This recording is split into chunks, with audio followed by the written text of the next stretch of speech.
Hello to all. Today we are going to start one more method of finding solution for pair of linear equation, which is known as elimination method. There is a pair of linear equation written here: 2x plus 3y equal to 8, 4x plus 5y equal to 8. In previous class we did this question or this type of question with substitution method, and today we'll solve this with the help of elimination method. So again, start it by taking this as 1, this as 2. Elimination. The word elimination suggests that we need to eliminate something, कि कुछ तो eliminate होगा, कुछ तो हटेगा. अब वो क्या हटेगा वो हमें देखना है.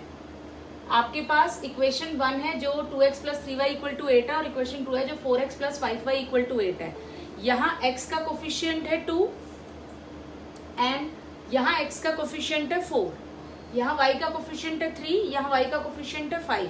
तो एलिमिनेट जो होगा वो एक वेरिएबल को हमें एलिमिनेट करना है, बट हम एलिमिनेट तभी कर पाएंगे जब हम इन दोनों में से किसी एक कोफिशिएंट को सेम कर लें. Suppose we will multiply equation 1 by 4 because the coefficient of second equation is 4, and multiply equation 2 by 2 because the coefficient of equation 1 is 2.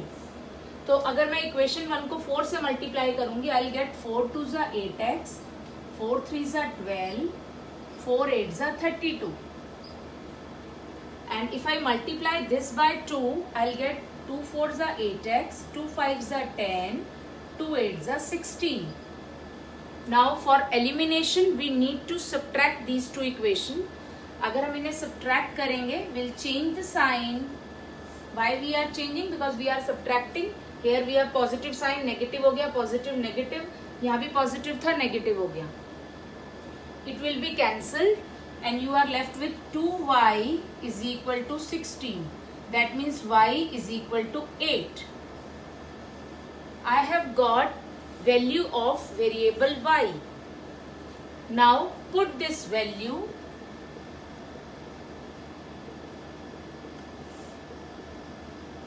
in equation.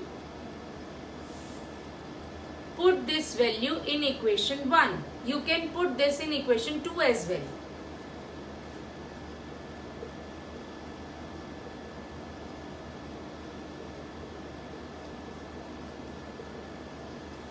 Two x plus 3. I have taken value of 8, value of y here as 8, and I am left with 3 8s are 24. So 2x is equal to 8 minus 24, which is minus 16. So x answer is minus 8.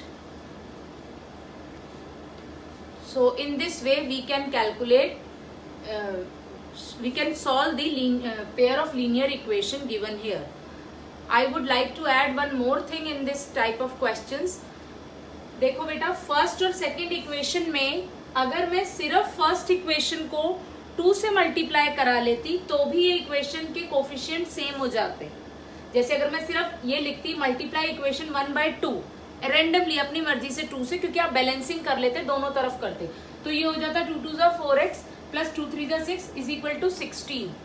फिर आपका फिर cancel हो जाता और answer फिर भी आपके पास यही आता. एक और चीज ऐड करूंगी, अगर आप इस क्वेश्चन में y के कोफिशिएंट को सेम करना चाहते हैं तो आप इक्वेशन 1 को 5 से मल्टीप्लाई कराते और इक्वेशन 2 को 3 से मल्टीप्लाई कराते. तो इस तरह से हमारे पास तब भी आंसर यही आता. तो you will get the same answer. Main concept क्या है एलिमिनेशन मेथड का, कि आपको जो कोफिशिएंट ऑफ x और y किसी एक के कोफिशिएंट सेम होने चाहिए.